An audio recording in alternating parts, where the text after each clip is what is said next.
Whereas if you look at a scale up, typically it means that they are a bit past the startup scale. It doesn't mean that they're not culturally still feeling like a startup, but now the problems are not as much raising money, but it's about putting 50 new people into your company and about crazy growth and things like that. So we are here just having a little chit chat before we are live, and we are actually now live.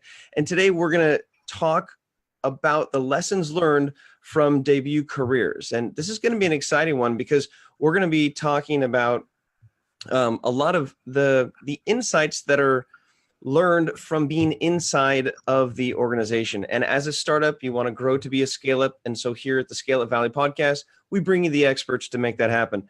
Now, my name is Ryan Foland. I'm passionate about speaking about simplicity, and I'm going to be taking some notes. The notes look like this right now. And by the end of the show, they will be nice, full, and robust with lots of Sharpie marker on them. But let's kick this thing off. Mike, I'm going to pass it over to you. You have the mic, and let's talk. Let's talk learning lessons. Thanks, Ryan. Thanks, Michele, for joining us today. Really a pleasure to have this conversation. And yeah, so let's present you to the audience, and so let me know how your career started and how you ended up starting Debut. Okay. Hello, everybody. Thank you, Mike, and thank you, Ryan, for having me here. So I have a quite probably unusual background as, today I'm the co-founder of Debut, which is a tech recruitment platform. But I started my career over 15 years ago in banking, in a completely different setting and environment. So I'm Italian, as you could probably tell by my accent, but I've lived in London for almost 20 years. And 15 years ago, I had a passion for investment banking, and I started working at Goldman Sachs here in London. Did a few years basically advising large clients on various corporate finance transactions, and then moved with Goldman to New York, where I worked on the trading floor. But unfortunately, it was 2008, and I lived the whole financial basically from the epicenter of everything that was happening, and that was certainly a life experience, but not one that I'd like to repeat. When I coming back to London, of ex Goldman people, we set up an asset management firm, and we basically were helping companies to lend money to grow effectively. So we were helping private equity firms to buy companies, and we were helping companies that instead that just to refinance the debt and so forth. And I think my interest, in both the experiences has always been around companies and how to run a proper company and what a good company promising very valuable business looks like, and what instead it doesn't look like a good business. And basically after 10 years in that sort of field, I decided that it was time to do something maybe a little bit more exciting, something that would make me feel that I was contributing more directly to something, to a business, to people, to helping a certain people or solving a certain problem. And so I decided to basically have a change of career. And in order to find inspiration, I moved to Argentina in South America. And there I worked in a startup of a friend for a few months, where I kind of was my first foray into this crazy world of startups. And after 6 months, I was back in London, but I had no doubt that that's exactly what I wanted to do. So after a few experiences here and there, helping a couple of startups of friends and acquaintances, I was introduced to my former business partner, who had this fantastic idea of building Debut. And for me, I know it was a no-brainer. I had to join him, and I had to try as much as possible to build this new platform to help young people get into the job of into their first job and started their career. If you we'll get to talk more about debut, but one thing that was very interesting for me when I met Charlie, my business partner, was that he painted this picture where, and even the biggest companies in the world, take Google, they still try to hire graduates and interns using the same channels and the same tools that they were using 15 or 20 years ago when I was at university. And for me, it was something that, that's what startups exist for, to disrupt industries and to take technology and all the benefits around technology and bring them into into industries that are still very, very old-fashioned. Got it. And how Debut is helping those interns or those corporates to kind of reach out to those interns and postgraduates in the market? So we launched Debut 4 years ago. Debut, is the world's first careers app, mobile app dedicated exclusively to students and to graduates. Now, if whether you are a company, a large company, or a student, the process of finding each other is still a very convoluted and difficult process, because we live in a world with very limited informations, and so students don't know what opportunities are out there. They don't know what they don't have enough information to be able to make an informed choice and go and apply to the various different companies. Now, even though when they can apply to the companies, the process that they have to go through, hours and hours of application forms, is exactly the same as it's been 20 years. It creates for a young person at university, creates a very difficult, process. It's daunting, is challenging. It's very unpleasant, and very often then gets people into jobs where they just happen to find themselves, rather than jobs and careers where they really want to work. On the other hand, you have companies that have big employer brands, they spend a lot of money in enriching talent, but they still can only access talent that is within the reach of that employer brand. And the main consequence, the first consequence of this, is that you read every day that in financial services you don't have enough female employees, you don't have enough applicants to jobs in banking, or you have a lot of industries that effectively are very hard to enter into for people that come from a certain socioeconomic background. And this overall creates an inequality in the system. So if you don't go to certain top universities, you are a lot less likely to go to a top law firm.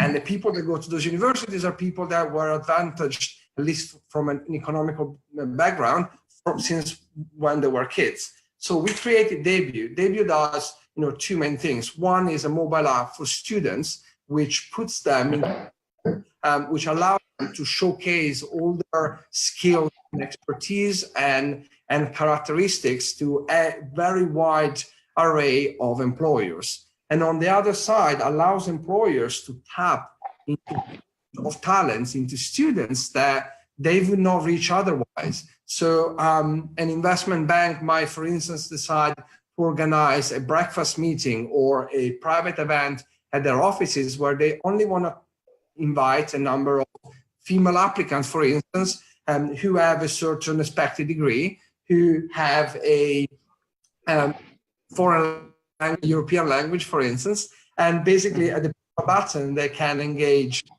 15, 20, 100 students on the mobile phone and invite these people straight to their event. And it's something that until Debut has never been possible.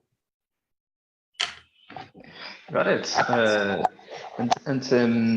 I assume that for the students it is free. And so how the business model works, I'm sure that the audience is asking themselves, how can they use this app if they are a student, and if we are the audience, if we have having any corporate, how the business model works to use that book. It is indeed free for students. Obviously, we believe in equal access to career opportunities for every student. So making the student pay would really our wise statement, if you like. So it's free for the students, and it takes 5 minutes to onboard and put all the relevant details. And then employers basically pay depending on what activity they want to do on the platform and what campaigns they want to run on the platform. So it could be a single push notification to a certain group of students. It could be instead a longer 3-4 months campaign where they engage a cohort of students in across different channels via emails, distributing their own content, and inviting them to a webinar, inviting them to an assessment center, and so across the period of the campaign. So it's a platform that works for, at the moment, primarily for companies that have a certain number of hires every year, not for the small and medium enterprises, but is a platform that can be used for a point in time activity, or a platform that can be used for a large employer or large graduate employers throughout the year. Every month they could do a different activity to engage a different cohort of talent or students. And basically for the student, it's like being headhunted on their phone while they are having a beer with their friends at a pub, or at a lecture, or studying for an exam, and the phone basically lights up and says, hey, you've been talent spotted, that's how we call this push notification, by Vodafone, and you have been invited to an interview. Maybe you have not even thought about a potential career with Vodafone. And that's where the magic happens. Got it. And you were talking about your co-founder, Charlie. What is the background of your co-founder? So he was a former consultant at EY, so an accountant, tax accountant by trade, and he had the idea. It was his idea initially. He was a university. He left university not long before he started. Even when he was in university, it could not understand why everything that the student does can be done through a mobile app, but except for looking for a job or learning about opportunities out there. And so he had this idea about creating something that was in an app. And then when he went to work at EY, he actually saw that on the other side of the fence, employers are massively struggling to attract the right talent. They are limited very often to how many universities the careers team can visit, which is in the UK is an average of 12. So all the other 150 universities are basically not visited by someone from a company. And so those students are already automatically in a worse position or disadvantage when it's time to apply, because they don't know exactly what opportunities are available, or they've not people from that particular employer. So there was a direct experience from him that brought him to say, okay, that's a problem that we need to solve. And for me, again, when he told me that companies today still do the same things that they were doing 15 years ago by just posting a job on a job board, that's a no-brainer.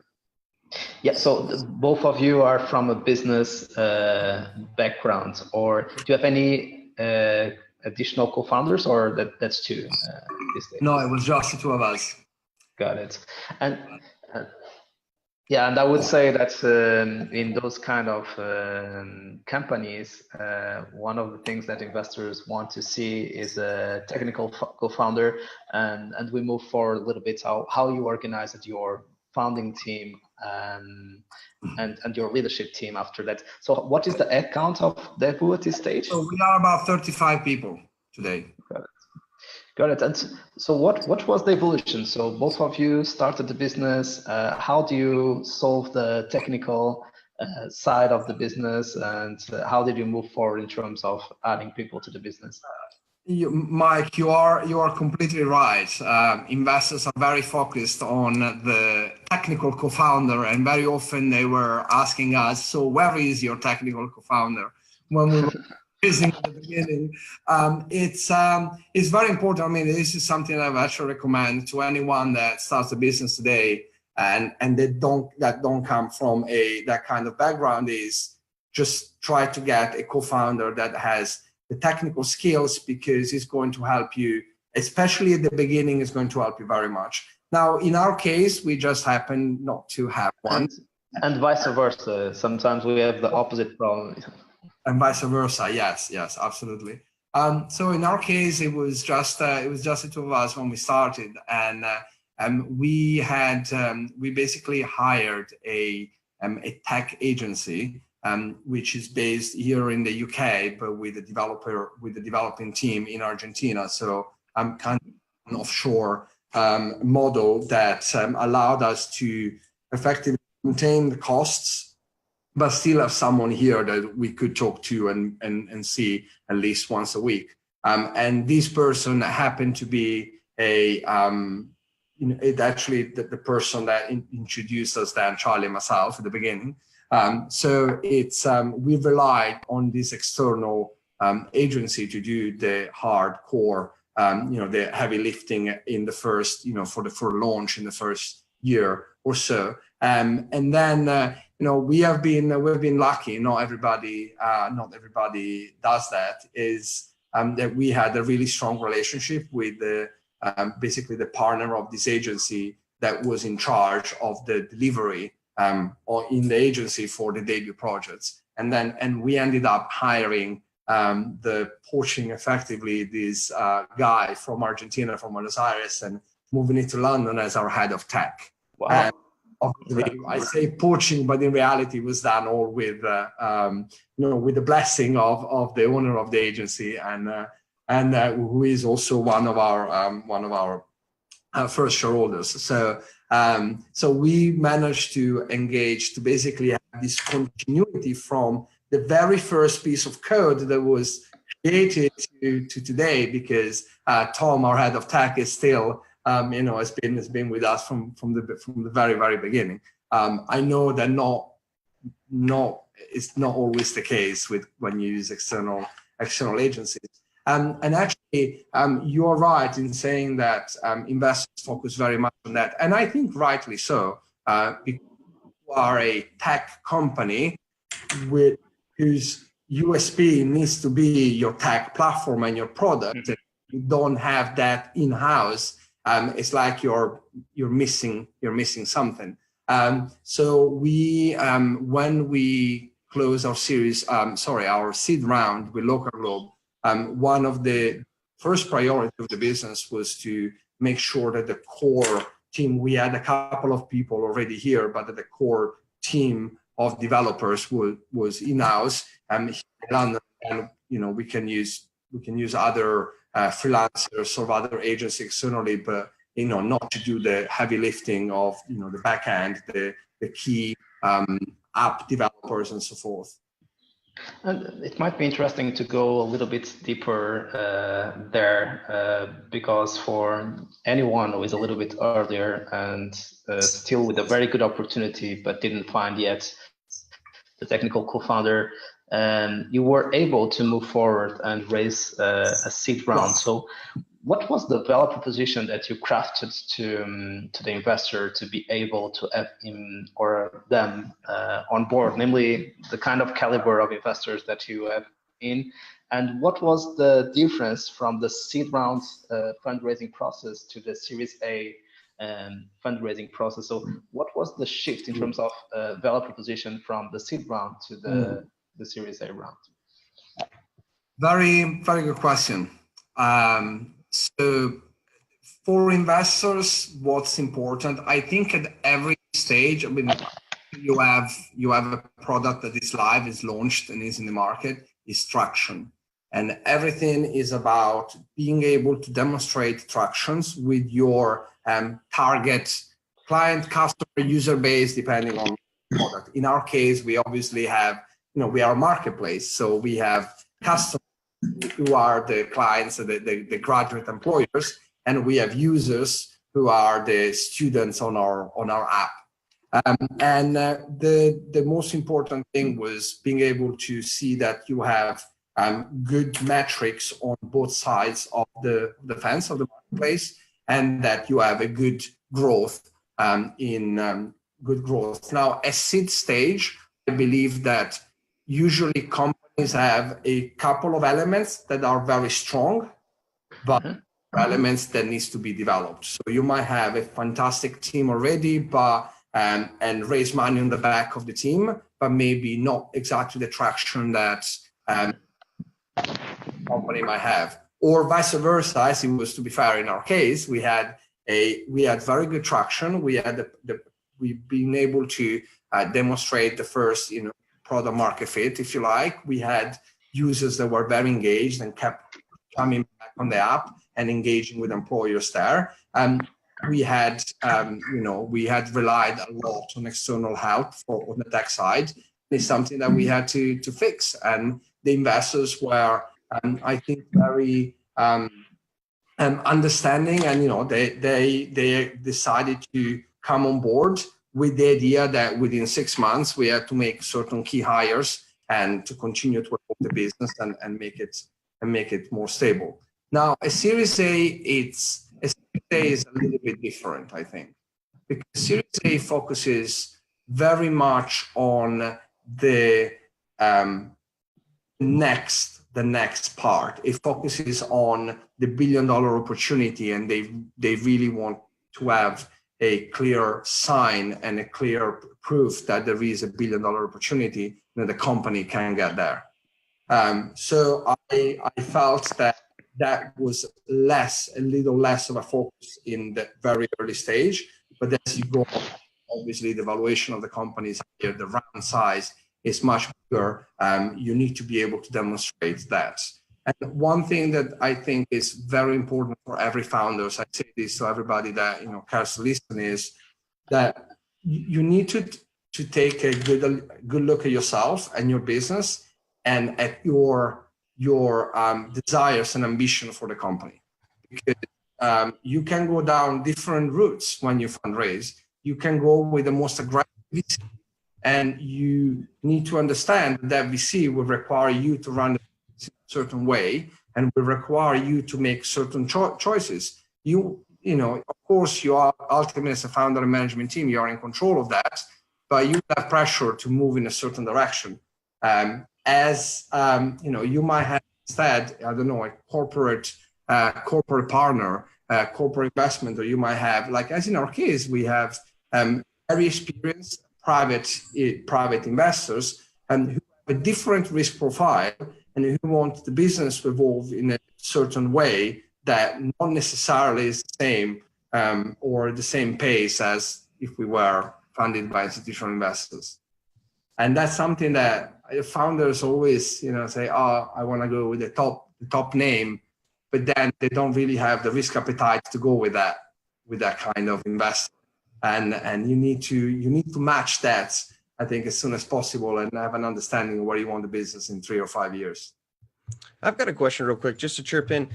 I know that some of the challenges people face is when multiple companies are trying to solve the same problem. And this problem of connecting students with the workforce is something that I think people understand. And there are a lot of different companies trying to solve that problem. So is there something that you did to communicate your difference and why you're better than the next? Or did you just focus on your lane and were you fastest to market? What are some of the ways that you differentiated? Because you're giving us a really good big picture, but like for you specifically, how are you able to stand out and how are you still alive after 4 years? You are an anomaly.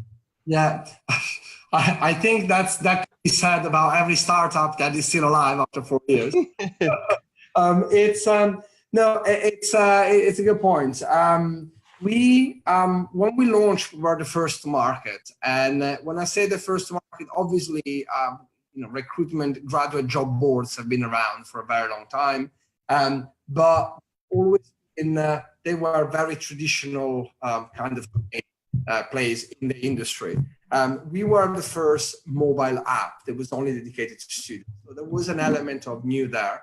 But as I said, what convinced the investors primarily was the traction, was the number of students that we've had on the platform. It was the name, the brands that we had working with us. I mean, we work with companies from Apple to I don't know, JP Morgan and EY, Rolls-Royce, DHL. We work with Vodafone and O2, some of the largest brands in the country.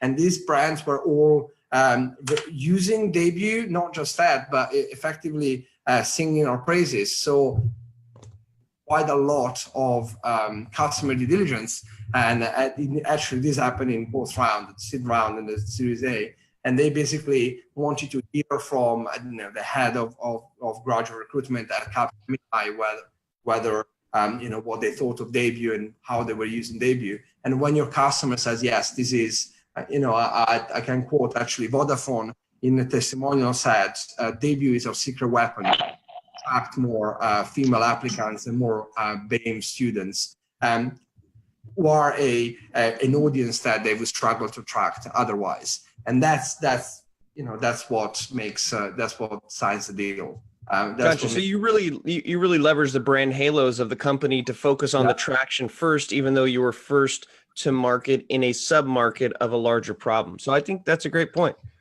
Correct. And I mean, you need to, as I kind of probably just very lightly mentioned earlier, you need to see what your strength is, and you need to sell that strength, right? If I had a CTO that was a former CTO of Facebook, I would probably focus very much on the pedigree of the technical team. We had a good traction, and so we definitely leveraged as much as possible that, which obviously is a proof of we're doing something right. Yeah. For years, fortunately, we're still here.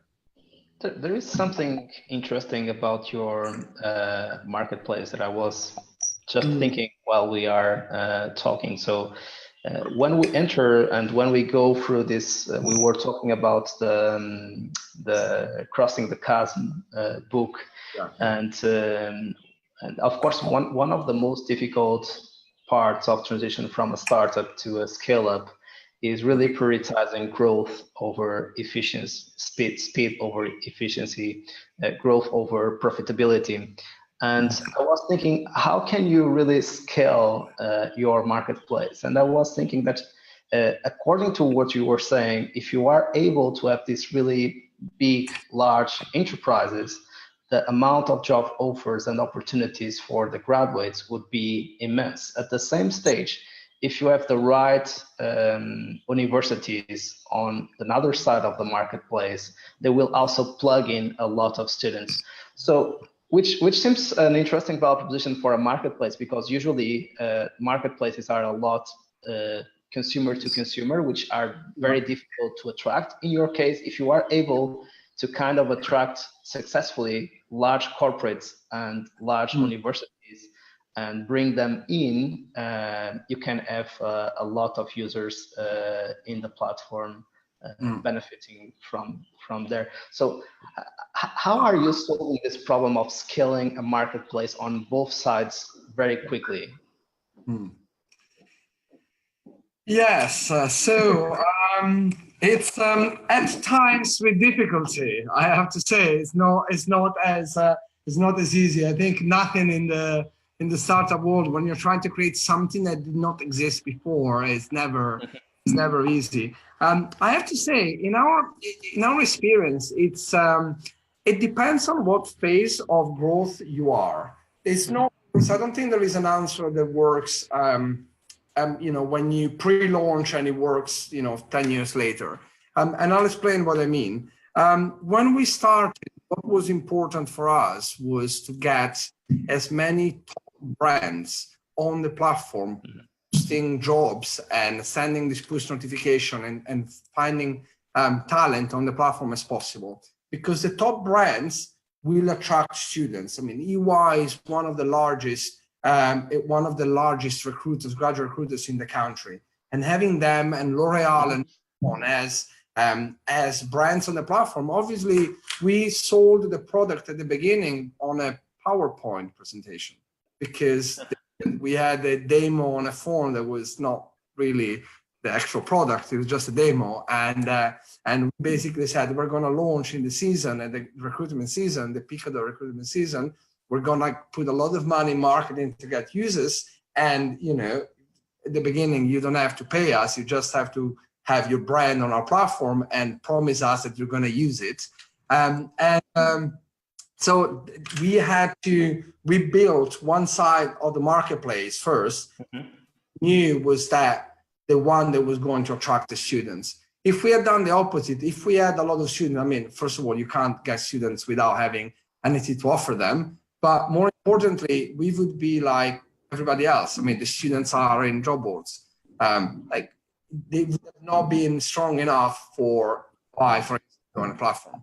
While we had a new technology, we allowed these companies to be seen, to put themselves and be seen as a trailblazers in technology and in recruitment, and be the first one to be able to hit students directly on their mobile phones. And so that's what brought them on the platform.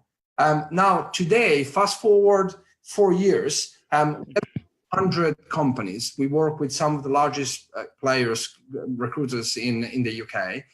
We have 150,000 students registered on the platform.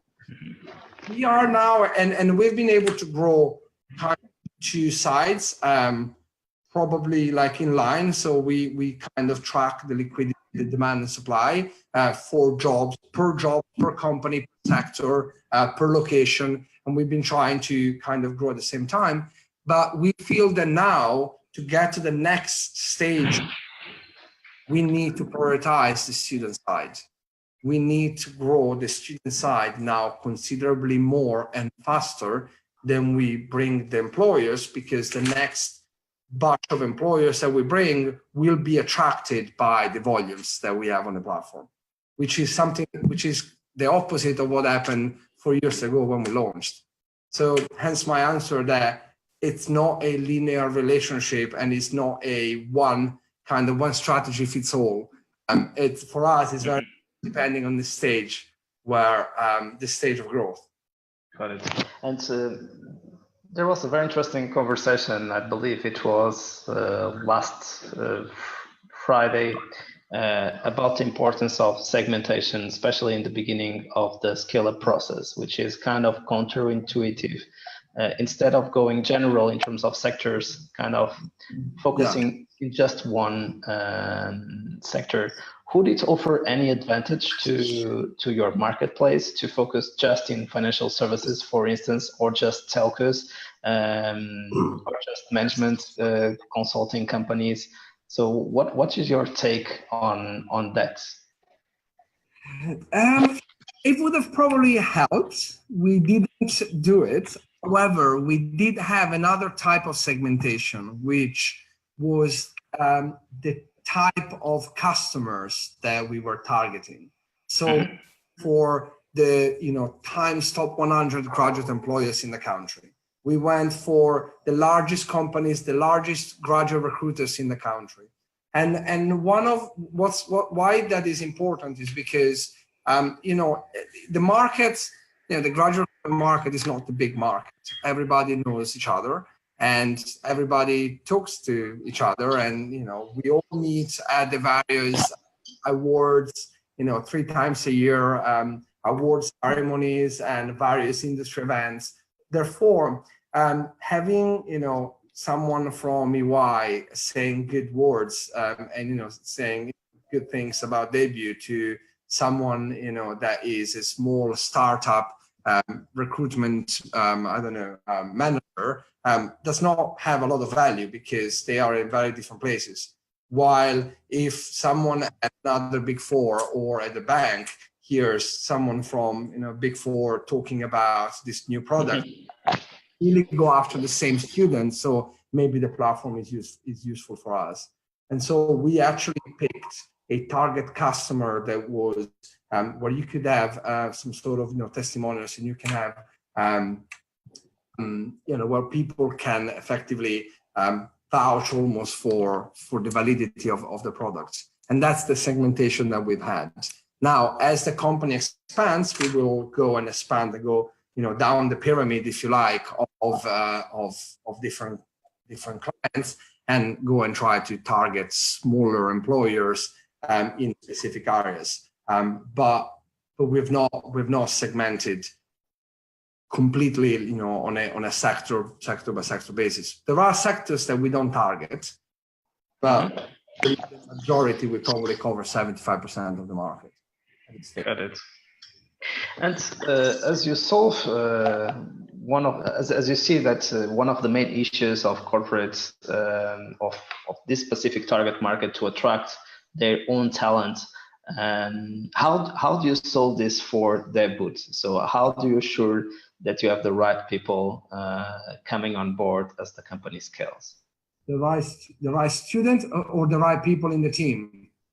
The right people on the team, yeah. The right people in the team. Wow, it's I always say people in your team is the most important asset that a company can have, and I know that every entrepreneur will tell you the same. You cannot overstate the importance of hiring and the importance of having the right team. And is one advice that I always gave, and it's not one that I've always applied myself. It's not try to save money when hiring people. It's not, because a good manager is an investment that will will yield 10 times over its cost, its salary, its yearly salary. It's super important, and I don't think I can't say that we nailed it. I can't say that we know how to hire the best people, but we've always tried to focus very much on attitude, on the kind of can-do attitude and positive attitude, rather than just pointing out, okay, there is a problem there. We'll say, okay, what do you do to resolve it? And so in interviews, we ask a lot of questions around, what didn't work in your last company, on your last role, and see how the person, if they just blame some other teams and that's it, versus what, but then that's what I did to try to solve it for my team or for my specific role. And that's something that for me is incredibly important when hiring. And also, as I said, don't expect that hire the right person for today's role, because that's when they're gonna hit the ground running and they need to do a lot of running. But also don't be attached necessarily to someone in a certain position for the life of your business. And this is something that it took some time for me to come to terms with. I always felt that it was almost disrespectful when you hire someone that puts a lot of effort, and then after 1 year or 18 months, you have to layer the person and hire someone on top of them, because it's after they've made all the effort to get you where you are, it almost felt like it was not a nice thing to do. But over time, I understood that actually it's better for the company, but it's also better for the employee, because if the company is scaling up faster than the skills, the abilities of that particular employee, having someone more experienced in above him or her and being able to learn from that person is ultimately going to benefit the career of that particular employee in the future anyway. So it's something that I think every founder needs to be ready to do. Know when basically the role has output the skills of that particular employee. Again, very hard to practice, but yeah. So amazing way of kind of concluding this great conversation. I would just summarize your 2 key learnings or key ideas, which is first, hire less but better, and second, try to have the right people for the stage that you are in, and understand that maybe for the next stage, that person cannot be the right one, and you need to have the courage to make the changes. So Ryan, word back to you, and thanks so much, Michele. Thank you very much, guys. You are on mute, Ryan, but we are loving the painting. Yes, of course. Yeah. So I was saying I got a lot of stuff out of here. There's a lot of doodles, and if I were to pull it all out, it's interesting because the one thing that sticks out in my mind is one of the last things that you said, which is having the right attitude. And this ties into what Mike said, having the right attitude to hire the right person for the right spot, having the right attitude to understand that it's not something you should try to pinch pennies on when you're bringing on the right team, and more so having the right attitude when you are approaching investors, thinking from their side of the view. Are they more focused on traction? Are they more focused on the businesses that you're working with? And at the end of the day, I think we got a real good high level of the importance of understanding that there's no single option for a double-sided market. And I think that as we go more mobile, you will have two sides to the coin, the users, and then those people who you're connecting those users with. And so I think looking at it in a holistic way, you're looking at this as a scale up that's constantly moving. And I think that that's something that pulls out of it, because I love how you have the advice, but you still have a hard time following it. And what was different 4 years ago is not the same today. And so by having that kind of constant learning mentality, I think is why you are and have found the success that you have. So again, these are the kind of insights that you don't necessarily get on the street in conversations. You don't get to hang out with these people regularly. So if you enjoyed this, definitely leave a comment, share it on your social, because there's plenty of nuggets, and share what you took away. If you want to find more of these episodes, you can go to scaleupvalley.com, where we put all of them together in one nice bucket so you can get lost and binge watch, binge listen to your heart's delight to move you from a startup to a scale up. Now, what does that actually mean? We're still trying to figure that out, but we are here to help you figure it out. On behalf of myself and ScaleUp Valley and everyone from around the world, keep at it. Keep that right attitude when you're hiring, firing, and figuring out what you're going to do to raise more money when you need it. All right, guys, this has been a lot of fun. We'll see you soon. Thank you.